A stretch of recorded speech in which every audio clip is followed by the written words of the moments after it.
১৫০ বৎসর পূর্বে বাঙালি বিদেশিকে ভারতের বক্ষে প্রবেশের পথ দেখিয়েছিল। সে পাপের প্রায়শ্চিত্ত বিংশ শতাব্দীর বাঙালিকে করতে হবে। বাংলার নরনারীকে ভারতের লুপ্ত গৌরব ফিরিয়ে আনতে হবে। কী উপায়ে এই কার্য সুসম্পন্ন হতে পারে, এটাই বাংলার সর্বপ্রধান সমস্যা।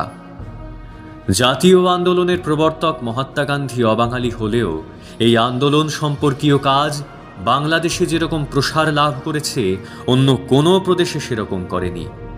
বিহার, যুক্তপ্রদেশ, বোম্বাই ও মধ্যপ্রদেশ দেখার পর আমার এই অভিজ্ঞতা হয়েছে। বাঙালি জাতীয় জীবনের অন্য সব ক্ষেত্রে অগ্রণী না হলেও আমার স্থির বিশ্বাস যে স্বরাজ সংগ্রামে বাংলার স্থান সর্বাগ্রে। আমার মনের মধ্যে কোনো সন্দেহ নেই যে ভারতবর্ষে স্বরাজ প্রতিষ্ঠিত হবেই, এবং স্বরাজ প্রতিষ্ঠার গুরুভার প্রধানত বাঙালিকেই বহন করতে হবে। অনেকে দুঃখ করে থাকেন বাঙালি মারোয়ারি বা ভাটিয়া হলো না কেন। আমি কিন্তু প্রার্থনা করি বাঙালি যেন চিরকালই বাঙালি থাকে।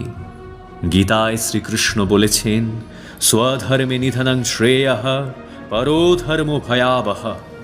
আমি এই উক্তিতে বিশ্বাস করি। বাঙালির পক্ষে স্বধর্ম ত্যাগ করা আত্মহত্যার তুল্য পাপ। ভগবান আমাদের অর্থের সম্পদ দেন নাই বটে, কিন্তু তিনি আমাদের প্রাণের সম্পদ দিয়েছেন। অর্থের জন্য লালায়িত হয়ে যদি প্রাণের সম্পদ হারাতে হয়, তবে অর্থে আমাদের প্রয়োজন নেই।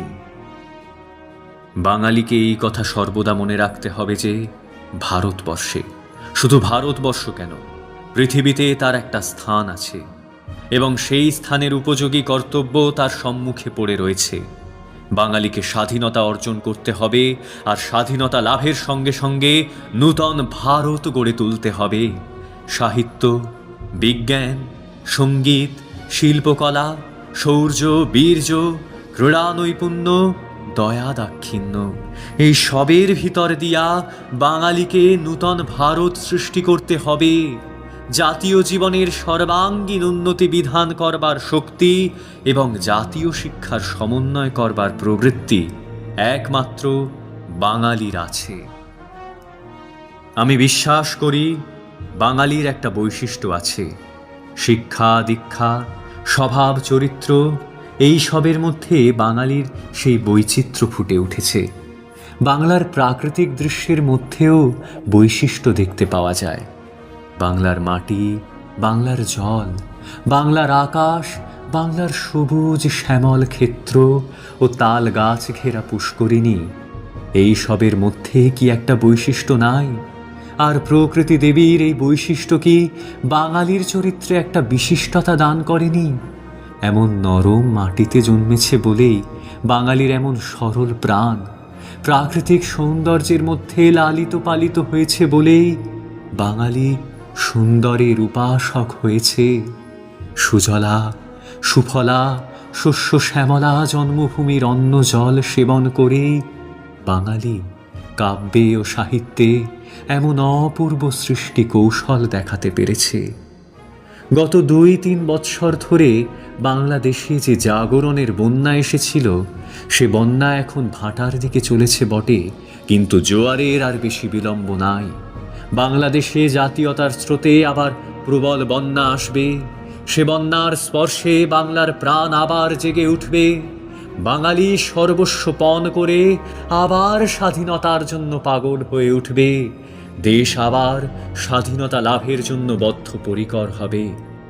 এই নবজাগরণের স্বরূপ কি হবে তা কে বলতে পারে? এই নবযজ্ঞের পুরোহিত কে হবে তা কে বলতে পারে?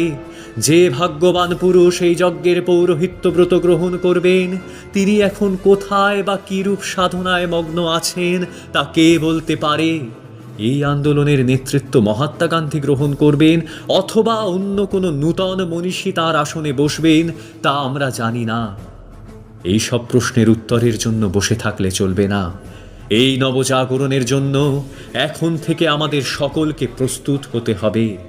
ধ্যান, ধারণা, চিন্তা, কর্ম, ত্যাগ, ভোগ, এই সবের মাঝখান দিয়ে আমাদের সাধনায় প্রবৃত্ত হতে হবে, যাতে ডাক এলে আমরা সাড়া দেবার জন্য প্রস্তুত থাকব।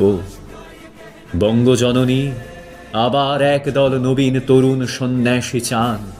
ভাই সকল, কে তোমরা আত্মবলির জন্য প্রস্তুত আছো? এসো, মায়ের হাতে তোমরা পাবে শুধু দুঃখ, কষ্ট, অনাহার, দারিদ্র্য, কারা যন্ত্রণা। যদি এইসব ক্লেশ ও দৈন্য নীরবে নীলকণ্ঠের মতো গ্রহণ করতে পারো, তবে তোমরা এগিয়ে এসো। তোমাদের সবার প্রয়োজন আছে। ভগবান যদি করেন, তোমরা যদি শেষ পর্যন্ত জীবিত থাকো, তবে স্বাধীন ভারত তোমরা ভোগ করতে পারবে।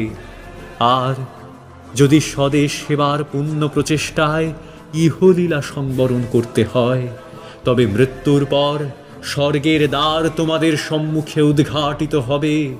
তোমরা যদি প্রকৃত বীর সন্তান হও, তবে এগিয়ে এসো। হে আমার তরুণ জীবনের দল, তোমরাই তো দেশে দেশে মুক্তির ইতিহাস রচনা করেছ।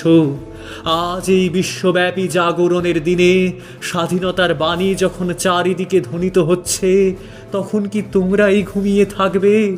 তোমরাই তো চিরকাল জীবন মৃত্যুকে পায়ের ভৃত্য করে রেখেছ। তোমরাই তো সকল দেশে আত্মদানের পুণ্য ভিত্তির ওপর জাতীয় মন্দির নির্মাণ করেছ।